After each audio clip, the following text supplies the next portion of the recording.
minutes ago. Ain't did an update for a while, but today's kind of a big day. Just left the clients, did a software upgrade. Like 3 copiers like weren't working correctly. Scanned email, scan to scan, crap. 3 hours. Good billable time. So the reason why I'm making this video is that, you know, whenever I first got that office, the whole goal was to hire someone to help out and to take the business to the next level. And so today I'm doing an interview. I had 2 interviews scheduled, but one of them bailed. And the dude that bailed, like, I kind of knew he was just like kind of a shyster, you know, a little bit of a huckster, a little bit of a yes man when I was doing the phone interview with him. And so the way that I kind of did it is that I use ZipRecruiter, and it's like $24 a day to run your ad. And so I ran it twice, and I got about 30 candidates. And of those 30, I probably spoke to like 5 or 6 on the phone and interviewed a dude. This is probably like, I don't know, like 2 weeks ago. And so here's the thing, man. Here's the thing that just cracks me up about people, especially young people, is so here's this guy, you know, I'm running this ad for a job listing, and the job listing specifically says you need to have experience in IT. So he didn't have experience in IT, but he had his, you know, what's that, CompTIA Security Plus. So I was like, okay, I give him a chance. So came in, good interview, you know, good dress, good, well-mannered, all that. Dude works at Menards. No experience in IT whatsoever. And so I was gonna give a chance. I was gonna hire him and just train him. Because I'm thinking, you know, young person, you know, not without a lot of bad habits, all that, that'd be perfect. And anyways, so I call him up the day of that I was gonna offer him the job, and he's like, what's up? Like, okay, that's the second red flag. First red flag, he was late to the interview, like 30 minutes late to the initial interview. So then I call him the next day, and he's like, oh man, I'm just leaving the hospital. And I'm like, are you still interested in the job? He's like, yeah, but I don't know how to tell you this professionally, but I'm waiting on I'm waiting on another company to call me back. I was like, okay, have a good life. Goodbye. So basically I was about to offer this kid, he's probably like 20-something years old, a job being mentored by me, someone that's got like 25 years experience in IT. And also, I'm gonna let him touch like a million different possible things. You know, a million different technologies, a million different businesses, a million different everything. This motherfucker would have been, you know, sharpened by the flames, bro, or whatever the fuck you want to call it. So anyways, fuck that dude. So got another like interview today, another young guy. Kind of got a good feeling about it. He also has a certification. It's like a Google certification, you know, basically kind of like the equivalent of like, not so much like an A+, but just like, you know, he's trying. He's out here trying. You know, I think his last job was like McDonald's, and then he worked at like, I don't know, FedEx store, some kind of crap. You know, just kind of like young bullshit jobs. And so another kid wanting to get into wanting to get into IT, you know, and the thing is that I don't mind giving somebody a start, because somebody gave me a start. You know, I actually graduated from college and was still just spinning my wheels. I took the wrong fucking turn. Man, I hate that they redid that shit. So somebody gave me a chance when I was like 23 or 24, and it changed my life. I've been working in IT, like hardcore IT, ever since. So, you know, I don't mind like giving people a chance, man. I really don't I don't mind it at all. You know, it gave me a chance to, you know, to be able to work with this person, to show them, you know, not so much their bad habits or the little shisty habits or a little craziness, because man, there's a lot of weirdos working in IT, man. I knew that from like day one. Like one of my first jobs, dude, I knew that, you know, there was some weirdos out here, man, real weirdos. So with this new kid, like, I think the interview, it's like, it's almost 11 o'clock right now. I think he's not coming to the office until like 1. So give me a chance to do a few things, you know, around the office, just to kind of get ready for the interview. And so kind of excited, kind of hoping that he actually shows up. First of all, that's the first step, and doesn't flake out like the other idiot did. And again, the other guy, same thing. The one that kind of bailed on me, same kind of situation. His job history was real shisty, real shady, and just didn't seem like So I tell you this, because I told somebody this the other day. People who grew up in the hood, their first years in the ghetto, their first years in the hood, they have a superpower, and that superpower is reading people. Because you get really, really adapt to reading people when you're in the hood, or when you're in a situation where there's drama and trauma and all kinds of craziness going on. You can find the good people from the bad people, and that shit carries on with you later in life. So hopefully by the end of today, if the interview goes well, I'm just going to offer him the position and tell him he can start on Monday, because he is in a situation where he doesn't have a job. So this is a part-time gig for him though. Like I told you guys in these other videos, I just don't want to get myself into a position where I'm offering somebody a 40-hour-a-week position with benefits and all this crap. So to start off, I'm doing Monday through Friday from 8 to noon. That's the rush. That's when I'm getting most of my calls. And so $25 an hour, $100 a day, $500 a week, $2,000 a month. That seems pretty good for like a basically a part-time gig. If somebody got a nighttime job, that's cool. Gig economy, that's cool. Doing Uber at night, whatever, that's cool. But until the company can grow a little bit, I can't promise this person a 40-hour position.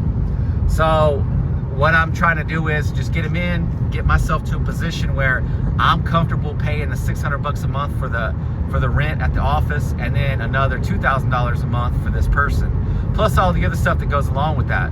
Mileage, his cell phone bill. Also, like, I have to get another license for Atira. That's probably gonna be like another $150. All kind of expenses that go into this.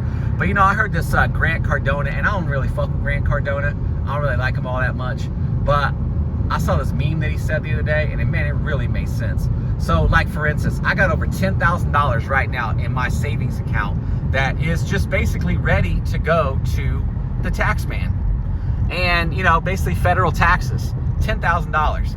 So think of it like this, and this is kind of what he was talking about. Think of if you took that $10,000, and this is real talk shit, this is no shortcuts, it's no bullshit. You took that $10,000 and you invested that shit, and this is just for the quarter. You took that $10,000 and you invested that shit into the company, a business expenses of somehow, some way, some whatever the fuck. At the end of the quarter, or at the end of the year, if you've basically racked up all these expenses for the business, because you need these expenses for the business, your burden to the tax man is going to become less, because you didn't actually have a bunch of profits. So, because if you don't have a bunch of expenses, that just means that you kept the money. The money went into your bank account. So the thing is that kind of gets more into tax planning and things of that nature. And I think I'm going to try to, before I go balls in on just like blowing every dollar that I get, I am going to start looking into tax planning. And again, I want to hire somebody so I can do stuff like that, so I can free up my time. Like this morning, me driving down here and then back to the office, basically I'm burning like 4 or 5 hours of my time to do all this stuff. 3 hours to the client, an hour there, an hour back to the office, 3 hours on site, 3 hours plus 5 hours easy of my time burned. I could be using that 5 hours for other shit. So I want to also get out of this thing where I'm the operator, because that's another buzzword, keyword that I've been hearing a lot is, when you start a business, you really want to try to get out of the operator mode, where basically if you're not there and available, the fucking whole place goes to hell. I'm trying to get out of that too. I don't want to be in that situation. I want to have somebody available that can do this petty little bullshit, desktop support stuff, just like this, software upgrades, printer things. This is like low level stuff. I'm 50 years old, man. I got gray hair, bro. I'm trying to get out of this stuff. So I'm just gonna post this, and then what I'll do is I'll just do a follow-up video another day, just to, do a recap if this actually worked out with this, with this person, if they got hired on or not. So there is one thing though, is I've been working really, really hard on and spending a bunch of money on new laptop, all that kind of stuff, because I really want to start offering pen testing. And so, man, I've been like really digging in on just basically like hacking. So there's a couple utilities I've been really like digging into. One of them is Responder, the other is Nmap. There's one called Adaptic C2, which is kind of like a free version of, you know, a very expensive application used for hacking. Also, the one that I'm really trying to get into is Bloodhound.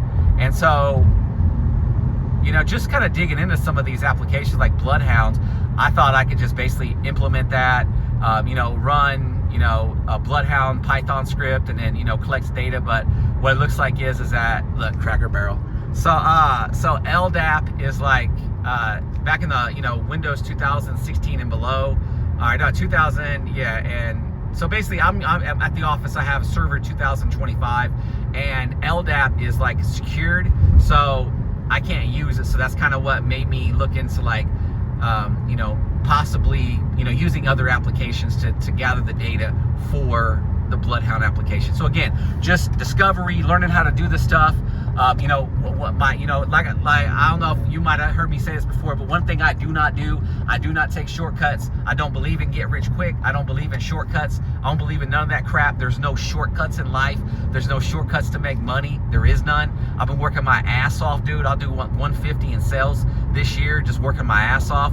Once I bring this other stuff in, man, I'm golden. So I met with a client, a new client, actually lives right down here, man, right off this exit. So a small little accountant office, only like three primary users and a couple admins. So it's not gonna be big bank, but basically I sold them on XDR. So not only just EDR, but also XDR. So I spun up a DigitalOcean droplet, and it was like $24 a month. I mean, it's kind of expensive for this droplet because it needs to be kind of large for the Wazoo service. So that's another thing with Wazoo. That's a SIM, also an XDR. Man, if you haven't looked into that, if you're an MSP, you got to look into that. It's free software, and man, it provides a bunch of stuff, dude, like MITRE attacks, like all kinds of like vulnerabilities, CVEs, all the stuff that we normally don't even worry about, all the stuff that hackers can exploit. You know, you mess around and have like an outdated version of like Git installed on your computer, even with Windows, and that thing is, you know, even like a few months old. There's a CVE on it, so somebody can run Nmap on your computer. That pop right up, dude, and then they just go Google how do you exploit that. Boom, they're in, dude. They're in. So other things is you know, using TCP/IP version 4. That's another hacking tool. Like, dude, there's all this stuff, and what I'm trying to do is just find out all these hacking ways, methods, means, all that stuff, how to do it, and then how to prevent that stuff from happening to my clients. And then also I want to just be able to go into a new client and just hack the shit out of them, and then come back to them and say, hey, look, check it out. Here's everybody's admin password and the key, the you know, the prize, bro, the prize, man. Here's domain admin. I own this network. That's what I want to try to get to the part where I'm just hunting for. And the thing is honestly, bro, you don't even need to crack the hash. You can just pass the hash. There's a, man, if you're an MSP, you got to get into hacking. There's a whole new world. You already understand all this you know, terminology, technology, all this stuff. You already know this stuff. You know Active Directory and all that. You got to get into it. It's a huge, you know, additional like stream of revenue.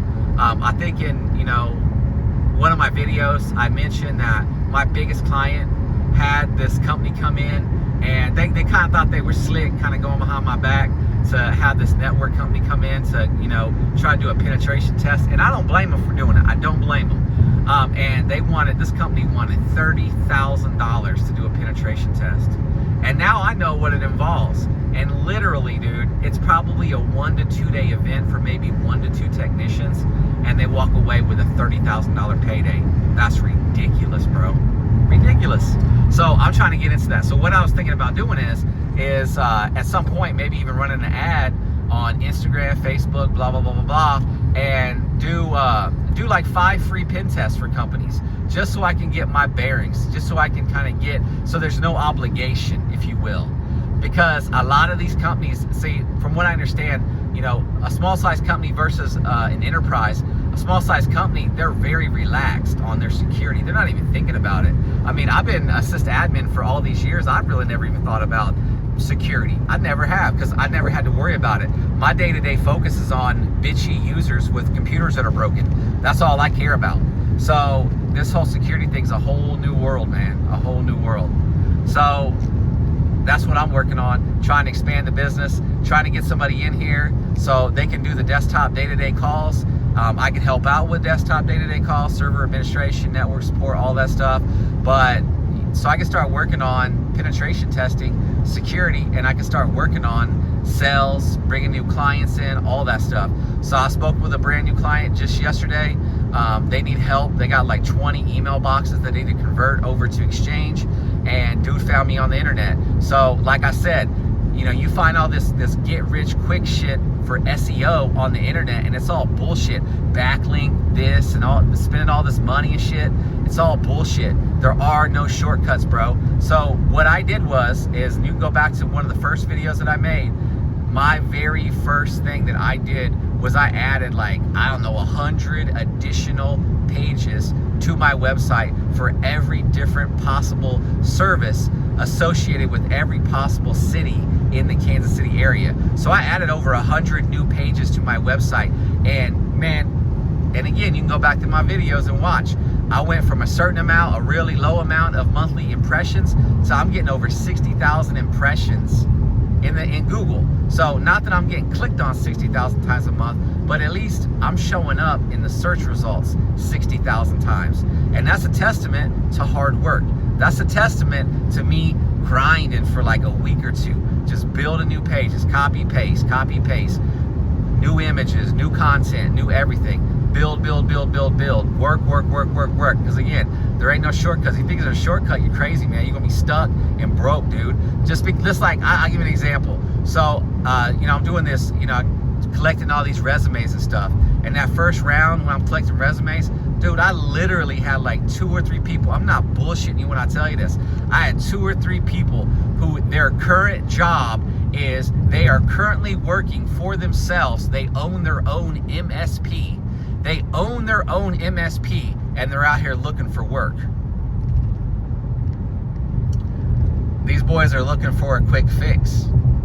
And you know, the thing is that shit's poison. I wouldn't even in a million years think about hiring someone that does IT work on the side or as a side gig. Bro, they're gonna steal your clients, period.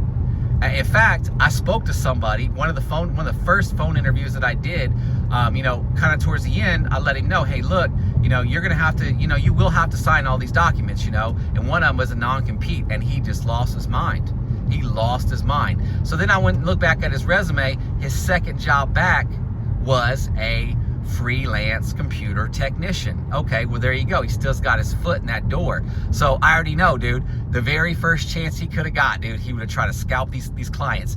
And the thing of the truth of the matter is I treat these clients so good that one of these bum ass, you know, broke ass bitches would never be able to, you know, provide the level of support that I'm doing anyway. So I'm not even worried about that stuff. And I'm not trying to be harsh and mean and all that stuff to people, but there's certain, listen, man, I try to tell my wife this all the time, man. You know, not everybody's created equal in this world. They're not. Not everyone has the same IQ. Not everyone has the same like level of intelligence. Not everybody has the same anything. So, you know, it's just the whole embarrassment of, you know, one of my clients calling me or telling me that, you know, somebody tried to take a client from under me. Like, because trust me when I tell you, it happens. When I quit IT21, this is back in like, you know, early 2000s. When I left, bro, I got a job at a cushy law firm, and their biggest client, Penny's Concrete, calls me up, found me. Don't even know how they figured out where I worked. Found me, called me, offered me basically the job of IT at Penny's Concrete, and I turned it down. They were gonna leave IT21, who was their MSP at the time. They didn't call it MSP, they just called IT provider back then. They were gonna leave them and just hire me. I told them, no, fuck off. Like, no, I'm not doing that. I'm not working for some dusty, you know, concrete plant. It's not. I'm at a cushy, you know, job, you know, in a skyrise, you know. We got the wine of the month club going on this month. No way, no how, no way. So anyways, so it happens. So you got to be on the watch out for that stuff. So hopefully this interview goes good today. I can actually see, I think I can see the office from here. Yeah, I can see the office over there. I can see my office actually from here too. All right, so that's it for me. I'm gonna make this turn. I don't know if I can hold the phone while I do this. So like, comment, subscribe, share, all that stuff. MSP in the Midwest, trying to build the business. Been going since 2011. Got over 20 clients, 150,000 in sales this year. Just trying to build a business, trying to hire my first employee and take this thing to the next level, take it to the stratosphere. Like, comment, subscribe, share, all that stuff. Peace.